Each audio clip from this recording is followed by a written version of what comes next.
Kamis 13 Agustus lalu, Mabes Polri melalui Badan Reserse Kriminal melakukan inspeksi mendadak ke sebuah peternakan sapi di wilayah Teluk Naga, Kabupaten Tangerang, Banten. Tak tanggung-tanggung, sidak ini dipimpin langsung Kabareskrim Komjen Budi Waseso. Lakukan pengecekan, ya. Nah, dari dua tempat pengecekan ini secara keseluruhan kita menemukan jumlah sapi yang ada di tempat ini adalah 21.993 ekor. Dari jumlah itu yang siap potong itu ada 4.000 ekor.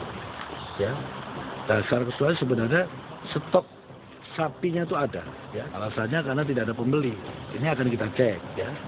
Karena dari asosiasi pedagang daging ini tidak mau membeli. Nanti kita akan cek semua. Pak, ya. apakah akan dikenakan sanksi, Pak? Ya pastilah, sanksi hukum pasti ya. Karena ini kan meresahkan masyarakat banyak. Ya. Di pasaran, harga jual daging sapi yang sempat menyentuh angka Rp150.000 per kilogram membuat para pedagang daging geram dan melakukan aksi mogok berjualan selama 4 hari. Jika sebelumnya usai Ramadan dan Idul Fitri, harga daging sapi segera kembali ke harga normalnya. Namun saat ini, harga daging tetap membuat pembeli mengernyitkan dahi. Impor ini serahkan ke kami yang mengatur. Jadi kami sudah menghitung berapa stok sebenarnya sekarang. Kami bersama-sama dengan Menteri Perdagangan juga tadi pagi kami rapat bersama dengan beliau. Itu kami hitung, hitungan kami adalah 4 bulan cukup ke depan. Jadi saya katakan di mana masalahnya, kenapa harga mesti naik, kenapa mesti ada demo para pedagang. Kalau kita kan 3 bulan, di mana letak masalahnya? Dan kemarin dan juga tadi janji insya Allah akan turunkan harga dan berdagang seperti biasa lagi. Sejak 2009 hingga 2014, Presiden Susilo Bambang Yudhoyono menetapkan program swasembada daging sapi. Alhasil, jumlah impor daging sapi secara drastis dikurangi dalam kurun waktu 5 tahun. Namun sayang, pembatasan keran impor tidak dibarengi dengan peningkatan kemampuan peternak lokal memenuhi kebutuhan daging secara nasional. Selain itu, dugaan permainan kartel yang membuat harga melambung pun sempat dilontarkan Presiden Joko Widodo. Untuk apa sih? Supaya kita impor banyak. Pertanyaan saya, kalau kita impor banyak, harga daging bisa turun menjadi 100.000 atau 90.000 enggak? Saya ingin bandingkan harga di negara yang lain. Bisa 50.000, bisa 45.000. Kenapa kita sampai sudah kita impor, harganya masih tinggi seperti itu? Apa jalan keluarnya? Ya nanti saya akan bilang langsung. Pasti saya akan bilang langsung. Saya akan bilang langsung. Pemerintah memang berencana akan membuka kembali impor daging dalam upayanya memenuhi kebutuhan nasional dan menstabilkan harga. Badan Urusan Logistik atau Bulog akan menjadi kepanjangan tangan pemerintah dalam tata niaga daging sapi. Diperkirakan, harga daging akan tetap bertengger hingga Hari Raya Idul Adha September mendatang. Pemerintah harus bersikap tegas menindak para spekulan yang kerap membuat masyarakat gelisah. Karena kini, bukan sekedar sapi yang menjadi komoditi, namun juga kebutuhan pokok lainnya seperti daging ayam yang melambung ke awang-awang.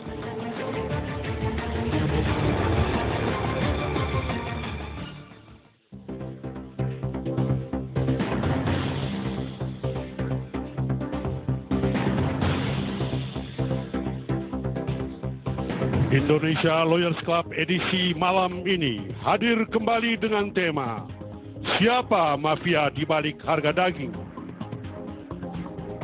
Hadirin dan pemirsa, kita sambut Presiden Indonesia Lawyers Club, Kardi Ilyas.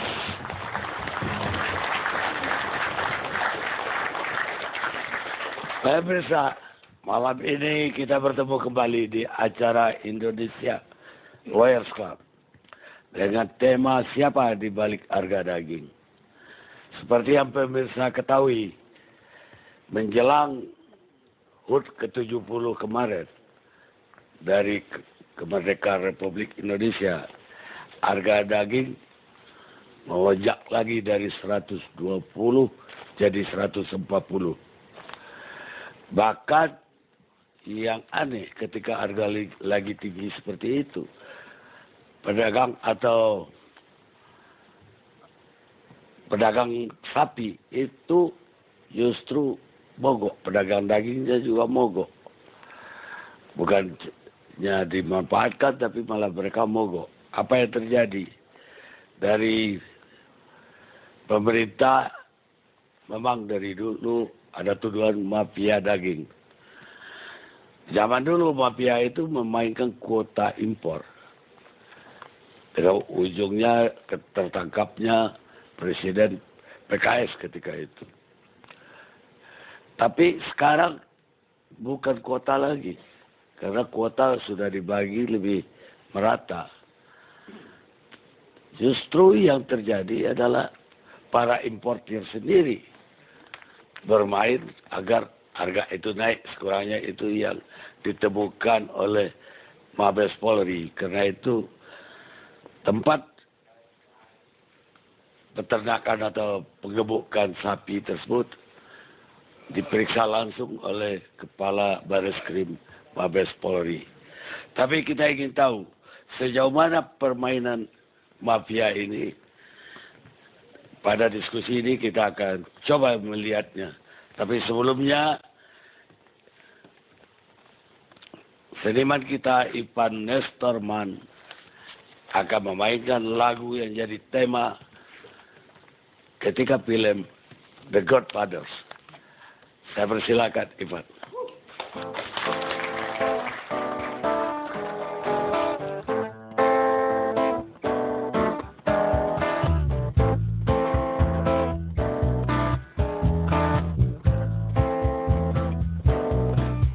Speak softly, love, so no one hears us but the sky. I feel your love, the tender trembling moments start. We're in the world, our very own, sharing alone. They don't need you have ever known. Wine-colored days, warmed by the sun, the velvet night, when we are one. Speak softly, love, so no one hears but the sky. The vows we make, believe until we die. My love is yours, and all because you have come into my life. Speak softly, love.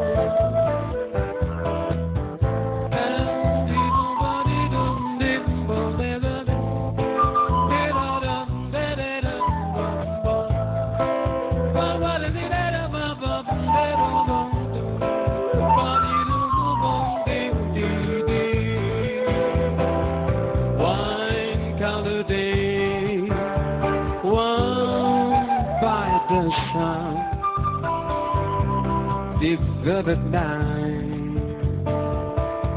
when we are one. Speak softly, love, so no one hears us but the sky. The vows we make, we'll live until we die. My life is yours, and all because you have come into my life, my love. You have come into my life, so speak softly, love.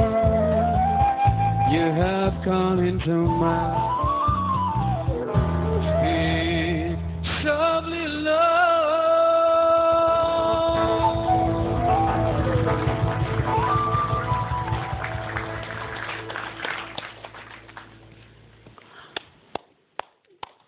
tangan untuk Iman. Lagu ini aslinya berjudul Brucia Latera. Berasal dari negerinya mafia, Sisilia. Sebenarnya menceritakan seorang pria terbakar oleh cinta. Tapi diterjemahkan dalam bahasa Inggris. Pemirsa, memang mafia itu bisa meluluh lantakkan sebuah negara. Uni Soviet itu hancur setelah semua bidang kehidupan dikuasai oleh mafia. Dan itu digambarkan oleh David Remnick, seorang wartawan Amerika dari majalah The New Yorker. Itu mengatakan, tidak satu bidang kegiatan pun dan tidak ada satu institusi pun yang bebas dari jenis korupsi yang brutal di Rusia. Rusia telah jadi tempat berkembang biaknya mafia kelas dunia. Kata Remnick yang memenangkan Pulitzer 1994 dalam dan penggarap buku The Last Days of Soviet Empire. Sekarang saya mau melihat akibatnya kepada yang jadi korban langsung, Bapak dan Ibu pedagang bakso di sini. Saya hadirkan. Pertama saya minta dari Ibu apa namanya? Ibu Erlina. Beliau ini dagang bakso kaki lima ya? Di mana, Bu? Dagangnya di mana? Saya dagangnya di Pasar Pagi. Pasar Pagi itu udah nyala, Bu? Dagangnya di Pasar Pagi, Pak. Rawamangun. Pasar Pagi Rawamangun. Apa yang terjadi sama Ibu ketika pekan yang lalu harga 140 per kilo? Saya beli kan mahal, Pak. Jadi pembeli juga berkurang, modalnya tambah besar.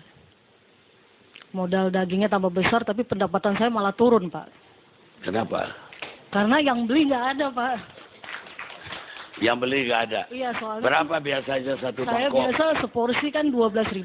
Terus? Jadi saya naikin 14.000. Kan saya dua macam jualan, ada yang besar. Yang besar tadinya 15.000 jadi 17.000. Gara-gara dinaikkan seperti itu, Iya. yang beli hilang? Berkurang, Pak. Kan saya kan di pasar, jadi pembelinya ibu-ibu rumah tangga, Pak. Lah ketika pedagang daging itu pada mogok, di mana Ibu beli daging? Saya kan nggak dagang, ikut mogok juga, Pak, 4 hari. Ikut juga mogok? Iya, kan tukang gilingnya tutup. Nggak ada yang buka, daging nggak ada, tukang giling juga tutup. Tapi Ibu ikut demo juga? Nggak ikut demo, Pak, di rumah aja. Ada yang nyuruh Ibu mogok? Ya enggak, soalnya kan nggak ada yang dagang. Oh, nggak ada daging. Nggak ada yang dagang daging, Pak. Jadi otomatis Ibu berhenti? Sama, ikut 4 hari juga. 4 hari? 4 hari juga sama, Pak. Selama mereka mogok? Selama pedagangnya mogok? Iya, sama. 4 Tapi hari Ibu nggak ikut demo? Nggak ikut demo, di rumah aja. Nggak dapat bayaran juga dong? Enggak. Nggak ada dengar ya ikut demo dapat? Nggak, di rumah aja, Pak. Yang pedagang katanya dapat. Yang pedagang daging, Ibu nggak dapat? Ih, nggak dapat, Pak. Nggak ada yang nawarin juga? Nggak ada. Terus berapa satu hari Ibu dapat hasil dari dagang bakso? Kalau waktu naik apa sebelum naik, Pak? Sebelum naik. Kalau sebelum naik ya lumayan lah, dapat untung misalnya 200 apa 150 gitu. Kalau sekarang daging mahal tipis lagi, Pak, untungnya. Bisa 100 atau di Nggak bawah nyampe lagi? kali, Pak, bisa di bawahnya. Di bawah 100. Iya, Itu Ibu dagang dari pagi dari pagi sampai malam. sampai malam Iya. 100.000. Iya.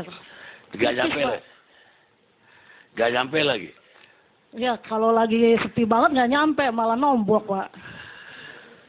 Waktu 4 hari itu sempat nombok. 4 hari kan waktu lagi demo kan saya nggak dagang. Iya.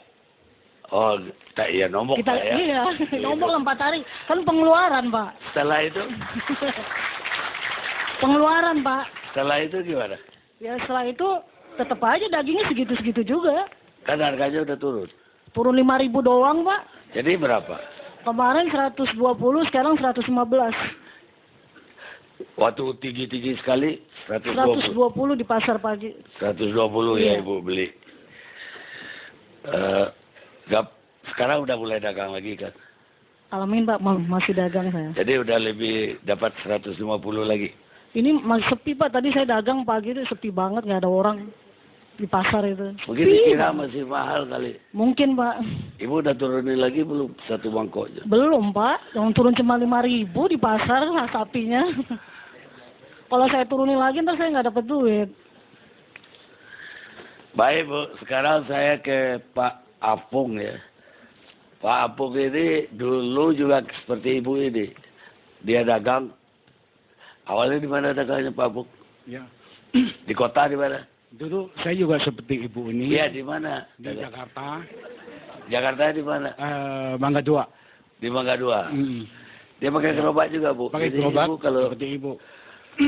semangatnya kuat, dia sekarang punya 60. Cuma nasib saya berubah baik, Pak. Berubah baik. Iya. Saya mulainya juga dari kaki 5, Pak. Di Jalan Panggil Jakarta. Sampai sekarang masih ada. Sekarang udah jadi raja bakso saya dengar ya.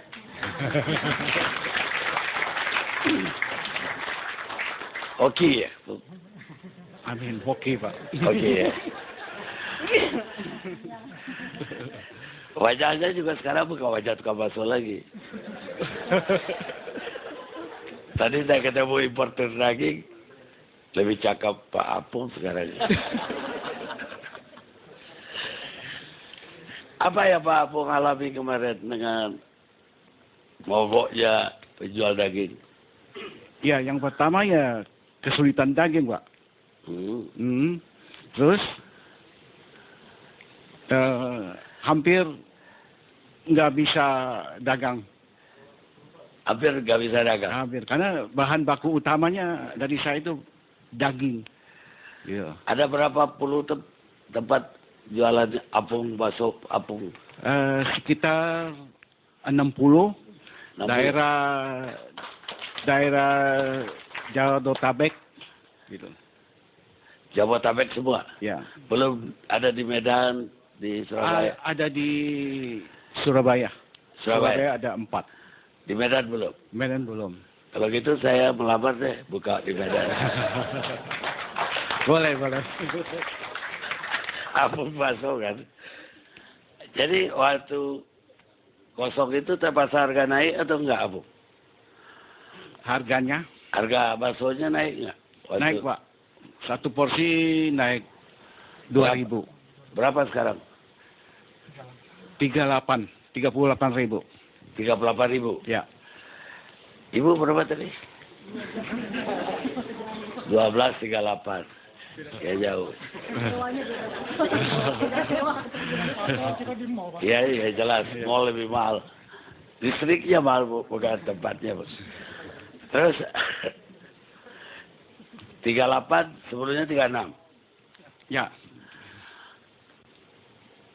Ciut nggak pendapatan? Oh atau enggak. omset? Omset Omset ada pengaruh. Pengaruh. Agak menurun ya. Berapa persen? Karena harganya naik gitu. Berapa persen? Sedikit sih, enggak gitu banyak, ada 10%-an. 10%. Ya. Kalau ibu ini 100% dulu. Libur. Kenapa Pak Apung bisa 3 hari atau 4 hari mogok itu masih tetap bisa jualan? Nyetok. Ya ada stok sedikit Pak. Ada stok. Ada pendingin gitu, gudang pendingin, cold ada. storage. Ya ada. Oh. Jadi kalau udah 60 udah boleh bangun cold storage. Itu gudang pendingin. Jadi tapi udah cukup. 3 hari itu masih cukup stoknya. Pas habis stoknya, besoknya baru ada hari Kamis. Jangan-jangan Apung yang menggerakkan itu deh.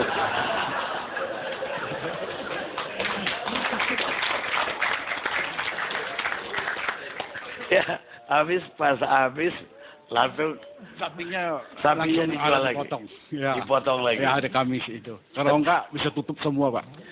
Nggak terlibat kan di mafia itu. Mafia daging itu. Nggak terlibat kan? Nggak ikut-ikut kan? Enggak.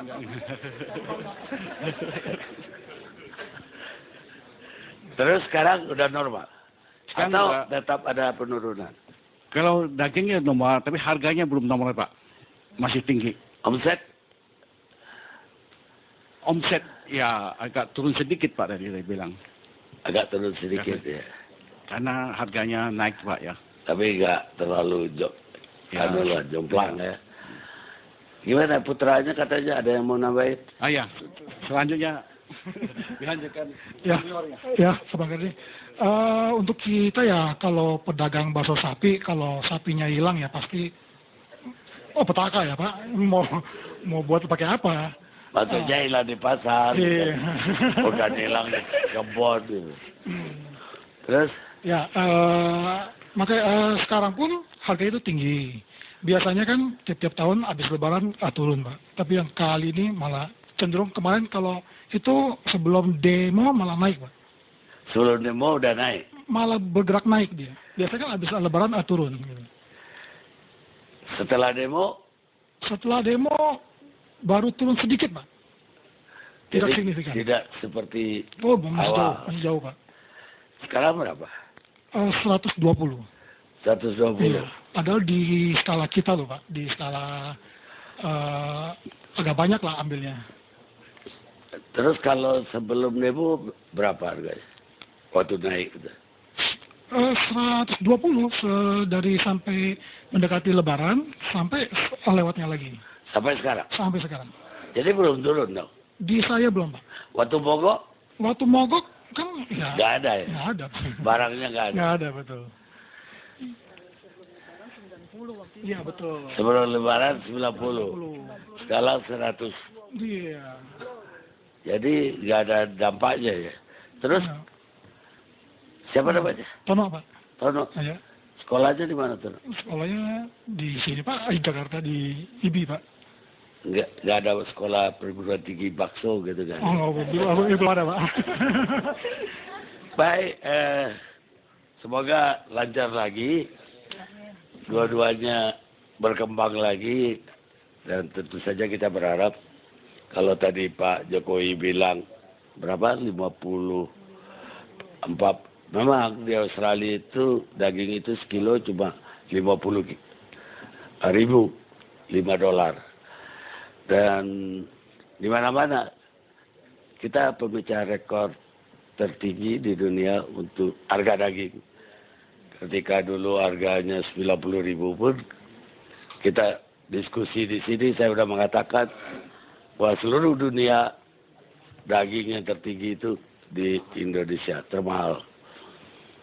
Dan waktu itu malah saya menantang supaya dikasih kuota. Saya berani turunkan 60.000 sebelum. Kalau dapat kuota. Sekarang nggak bisa lah, dolarnya udah naik juga. Mungkin 80.000 baru bisa. Sekarang saya ke Mabes Polri, Pak Brigjen Agus Rianto. Malam Jenderal. Malam Bang Karni. Assalamualaikum. Bersih Jenderal malam ini. Amin. Kurang kena panas sejak jadi Jenderal. Jenderal, apa yang didapatkan oleh Mabes Polri kemarin? Iya, mungkin sebelum saya jawab pertanyaan Bang Karni. Ya. Pertama-tama mari kita satukan semangat 70 tahun Indonesia Merdeka ini dengan pekerjaan yang lebih meningkat lagi di waktu-waktu yang akan datang. Ya Bang Karni, memang kasus ini sejak tanggal 12 kemarin sudah kita lakukan proses mulai dari pengecekan, kemudian pendalaman terhadap pihak-pihak terkait, dan sampai dengan hari ini kita masih terus melakukan pemeriksaan terhadap beberapa pihak. Ya kita masih belum bisa menyimpulkan sampai sejauh mana proses yang sedang ada karena masih berlangsung. Mungkin terlalu dini kalau saya sampaikan secara lengkap kepada hadirin malam hari ini, kemudian juga kepada masyarakat. Sehingga kami tetap berharap ya mudah-mudahan permasalahan yang kita alami saat ini, Pak Apung, Ibu Erlina tadi, dan juga semua masyarakat bisa cepat terselesaikan. Tentunya perlu peran serta masyarakat semuanya sesuai dengan fungsinya masing-masing. Itu mungkin Bang Karni sementara. Saya dengar dari Mabes waktu ke peternak kentum itu menemukan 21.000 ekor ya. 21.000 ekor itu baru satu peternakan loh. Di Jabodetabek ini ada puluhan saya dengar tempat itu. Mungkin kalau seluruh Jawa bisa ratusan jadinya. Dan tapi memang ada kesengajaan hari-hari itu tidak dijual, tidak dipotong, dan dagingnya tidak dijual. Bisa tuduhan apa yang dipakai untuk itu? Iya, sampai saat ini kita kalau bicara pasal yang kita sangkakan memang kita menerapkan dua undang-undang, undang-undang pangan dan perdagangan. Tapi memang kenapa itu terjadi? Memang kita temukan ada 3 dokumen dengan tiga istilah. Sebetulnya tujuannya sama. Yang pertama yaitu istilahnya pemogokan produksi, yang kedua libur untuk berjualan, yang ketiga itu istilahnya meniadakan kegiatan operasional. Dari 3 dokumen ini intinya bahwa tidak melaksanakan kegiatan antara tanggal 8 sampai dengan 12. Nah, inilah yang sedang kita dalami oleh penyidik Mabes Polri di Bareskrim. Apa sih yang diinginkan sebetulnya? Apakah karena ada kebijakan-kebijakan dari pemerintah yang mungkin dari asosiasi itu keberatan atau seperti apa? Sampai saat ini masih terus kita dalami, Bang Karni. Memang pada saat dilakukan pengecekan pada malam hari itu, pada 2 tempat, itu memang kita temukan ada, sebagaimana tadi dikemukakan oleh Pak Kabareskrim, dari 21.000 itu yang sudah siap potong itu sekitar 4.000. Nah ini, kenapa itu tidak dilakukan pemotongan? Nah inilah langkah kita yang sedang berlangsung sampai dengan hari ini. Ya makanya kalau seandainya ada bukti bahwa itu sengaja untuk tidak melakukan operasional dan seperti yang Jenderal katakan tadi, itu kejahatannya apa menurut pidana? Iya, kalau bicara undang-undang tadi kita kenakan yang pertama undang-undang pangan itu tadi. Di Undang-Undang Nomor 18 tahun 2012, ya, Pasal 133, itu badan ataupun pelaku usaha yang melakukan penimbunan atau menyimpan dalam jumlah maksimal untuk memperoleh keuntungan. Nah ini ancamannya paling lama itu 7 tahun dan denda sekitar 100 miliar. Itu undang-undang pangan. Sedangkan tadi juga saya kemukakan undang-undang perdagangan. Di Undang-Undang Nomor 7 tahun 2014. Itu pasalnya 107. Nah kalau di pasal 107 ini, itu pada saat terjadi kelangkaan, dia dengan sengaja untuk menyimpan. Nah menyimpan untuk, sehingga pada saatnya nanti, dia akan memperoleh keuntungan yang lebih besar. Nah kalau itu ancamannya 5 tahun dan denda sekitar 50 miliar. Itu mungkin Bang Karni. Kok saya dengar KD Umas juga pernah mengatakan bisa dipakai undang-undang teroris segala. Ya, jadi begini. Kalau tadi bicara dampak yang akan timbul itu kan menimbulkan keresahan. Ya, jadi dari undang-undang yang kita akan terapkan tentunya nanti melihat. Kalau bicara dampak, tadi Pak Afung dengan Ibu Erlina sudah mulai resah, nggak bisa berdagang lagi. Mungkin juga ibu-ibu ataupun masyarakat lainnya, bagaimana nanti saya kok sebentar lagi kita akan merayakan Idul Adha, kok daging susah. Sementara kebutuhan kita untuk berkorban itu adalah yang pokok itu menurut sebagian masyarakat itu daging. Nah ini kan menimbulkan keresahan. Nah nanti undang-undangnya juga akan disesuaikan dengan dampak yang mungkin timbul. Undang-undangnya bisa bermacam-macam sesuai dengan apa yang akan kita hadapi itu. Ya, saya kira yang paling resah tentu saja pecandu bakso, penggemar bakso maksud saya. Ya cuma jangan sampai teroris lah. Cukup menimbun barang. Amin, amin. Kita rehat sejenak.